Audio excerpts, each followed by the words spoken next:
That's one of the reasons that the war ended, was because we were seeing it, you know, and we're more concerned with Scott Peterson and Michael Jackson and, you know. Celebrity news and celebrity gossip has just become more and more popular. You can take a look at the magazines as well. In the print, it's become more popular as well. And I've been thinking about this just because of Anna Nicole Smith's death. Yeah.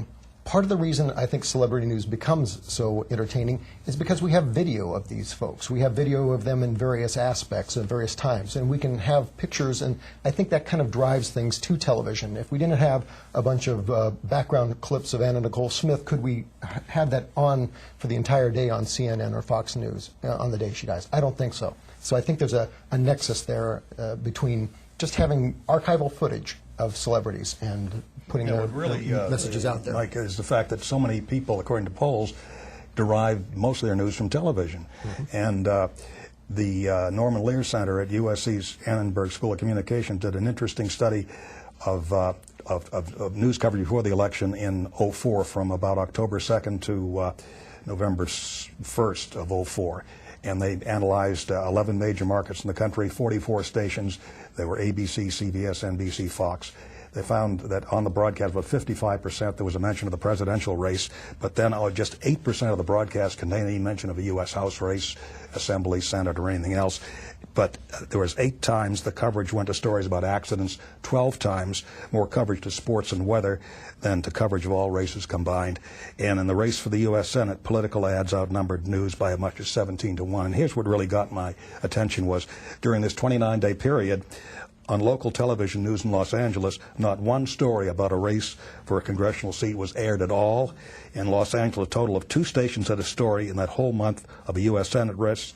That means that all the Los Angeles stations devoted less time to the Senate race in a month than they collectively give to teasers and bumper music in a single night on the news. So that I think the public deserves a little better shake in getting their political news. Otherwise, the lobbyists and all those people in Sacramento will be running the show. We got to keep the heat on them. I wanted to touch on, well, actually, something that Cynthia was talking about earlier, and you discuss in your media and society class, Mike, is that fewer and fewer companies are owning more and more of the media. There are, what, 7, 8 now that own the bulk of TV and radio stations, as well as the newspapers.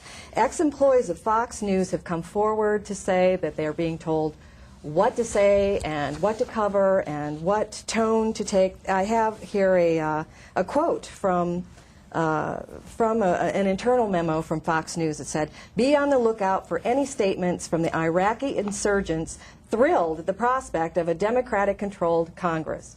Now, this is just scary. Is Rupert Murdoch dictating what we hear now in the news and what our tone should be? There's a great little documentary called Out Fox. It's a bit bombastic. It's even a little bit more pointed than any of Michael Moore's works, but it talks to you specifically about Fox and the Fox network and the unprecedented amount of control that the corporate offices at Fox have toward their journalists. They'll send out a memo in the day and say, "This is what we need to be talking about," and it played out during the last presidential campaign. There are fewer voices out there, that is for sure, because there are reductions in the amount of money that we want to spend gathering news, and there's a high profit margin that we have to have for newspapers. We have a term for that at our newsroom. I don't know if I should say this. Go ahead, just say it. We call it foxifying the news. Yeah. That's really frightening. Are we going to be seeing more and more of this? Is this, or are people? Is something being done to address this internally? You know what? I mean, I don't have the answer, but what I've seen are watchdog groups on the internet, and some of this is getting exposed. This is a little bit off the subject. It kind of goes back to those video news releases. But a San Francisco station was using these prepackaged news stories that were actually put out by companies to push their product, and one of them was rental car insurance. And the story was why you should get the rental car insurance when you rent a car. And KGO ran the story, and then they added some more footage as their consumer report. and it was supposed to help the viewers. And really, it was this prepackaged, slanted story. And it ran. And several watchdog groups online exposed it, and exposed it further and further until KGO had to come out and apologize.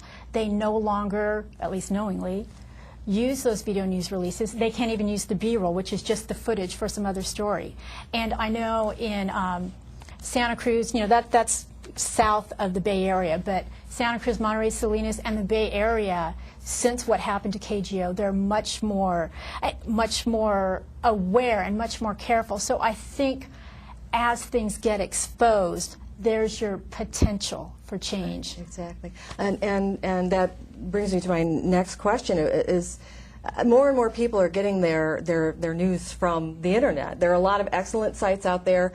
Newspapers all have online versions. You can access foreign newspapers. I think there's a great cross section of information out there. There are also blogs, and there's like 1 million of them now. Blogs are basically opinion, a lot of times based on rumor, misinformation. That's out there as well. That and in conjunction with that, you have your talking heads. You have the talk radio people. You have Meet the Press and all of that. Once again, which still can be very slanted at times. How is there a way to combat this? All this misinformation that's being put out there as actual news? You know, I think the internet is a double-edged sword. It really is, because you have watchdog groups. Also, you have good reporters who are forming online news groups, and they don't have to answer to the corporation. They can put legitimate, unbiased news out there. But on the other hand, you have the blogs, but even more so, you have manufactured untrue stories with doctored photos, I mean complete falsities, and how do you tell? And so it's a double-edged sword out there. I'll go classic for you on a second. Go back to the poet Milton in the middle of the 17th century, wrote a poem, Areopagitica, or it was an essay, Areopagitica, and it said, put the stories out there, put all ideas out into the public, let the public debate them, and the truth will emerge. And I believe in the marketplace that is what happens. And it takes a while, and it's messy. And I would much rather have 5 different types of stories out there and force me to sort it out than only have one story that comes to me directly from the government-approved censor. Right, and that's a perfect place for us to end now. I'm sorry, I could talk about this subject all night. I really hate to wrap this up, but I have to. I would really like to thank all of my guests for being here with me this evening, for taking time out of your busy schedules. I really appreciate this, and I hope that you'll all come back sometime, because we could really continue talking about this.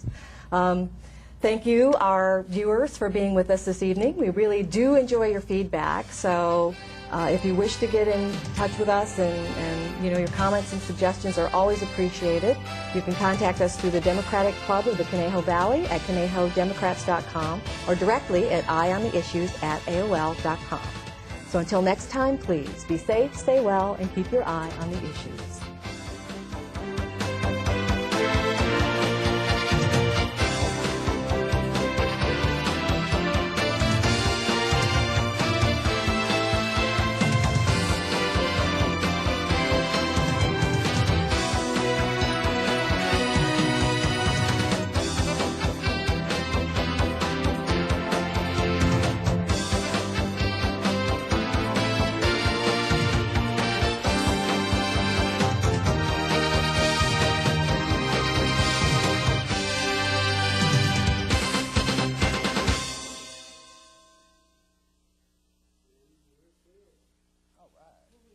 Good job.